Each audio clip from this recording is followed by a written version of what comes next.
अच्छा बेटा, यहाँ बैठ। मैंने अभी अभी श्री कृष्ण को खिचड़ी का भोग लगाया है। ले खिचड़ी खा बेटा। पसंद आई खिचड़ी तुझे? और दूं? बस माँ, पूरा पेट भर गया, आनंद आ गया तुम्हारे हाथ की खिचड़ी खाकर। माँ, क्या मैं ये स्वादिष्ट खिचड़ी कल भी खाने आ सकता हूँ? कल ही क्यों बेटा, तू रोज मेरे पास खिचड़ी खाने आ जाया कर।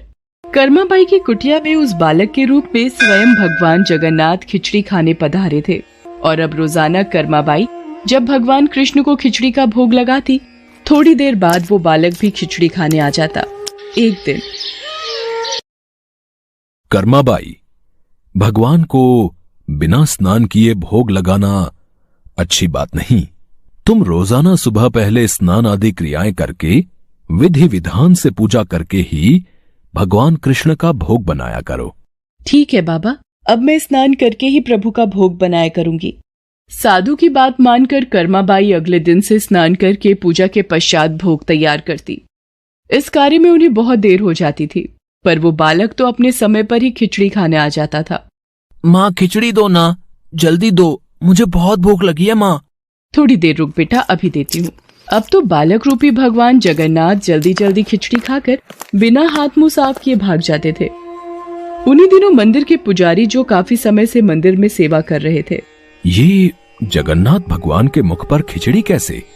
मंदिर में तो काफी दिनों से खिचड़ी का भोग नहीं लगा, फिर ये भगवान के मुख पर खिचड़ी कैसे?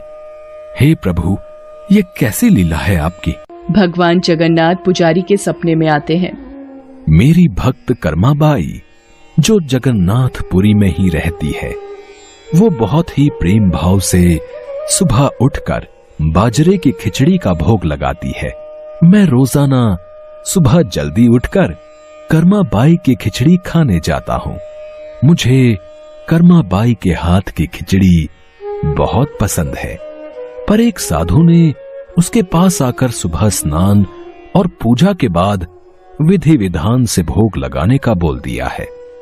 अब कर्माबाई स्नान और पूजा के बाद भोग लगाकर मुझे खिचड़ी देती हैं। इन सब कार्यों में बहुत देर लग जाती है। मुझे बहुत तेज भूख लगती है। भक्तगण मेरा इंतजार कर रहे होते हैं, इसलिए जल्दी जल्दी खिचड़ी खाकर मैं बिना मुंह हाथ धोए वापस लौट आता हूँ। भगवान जगन्नाथ की अद्भुत बातों को स्वप्न में सुनकर पुरोहित जी हर जगह उस साधु की खोज करवाते हैं और उसे बुलाकर सारी बात बताते हैं। साधु घबरा जाता है और कर्माबाई के पास जाता है। कर्माबाई, तुम श्री कृष्ण भगवान की परम प्रिय भक्त हो। तुम्हारे लिए किसी नियम नीति की कोई आवश्यकता नहीं। तुम अपने अनूठे प्रेम से जिस प्रकार सुबह जल्दी उठकर भोजन बनाती थी, वैसे ही बनाकर भगवान का भोग लगाया करो। ठीक है साधु बाबा, अब मैं पहले की तरह ही सुबह जल्दी भोग बनाया करूंगी। अब कर्माबाई फिर से पहले की तरह भगवान कृष्ण को भोग लगाकर उस बालक को बड़े प्रेम पूर्वक खिचड़ी खाने को देती थी।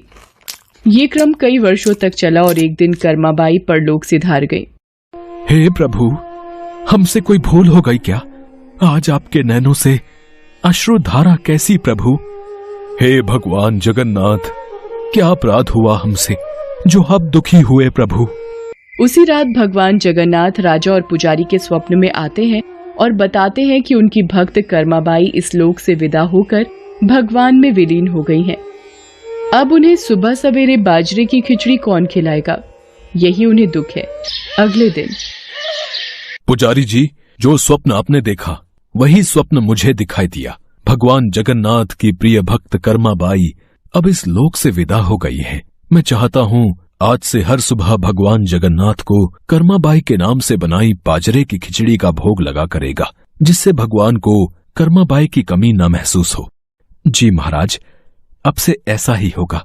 उस दिन के बाद से कहते हैं कि भगवान जगन्नाथ को हर सुबह बाजरे की खिचड़ी का भोग लगाया जाता है। कर्माबाई के नाम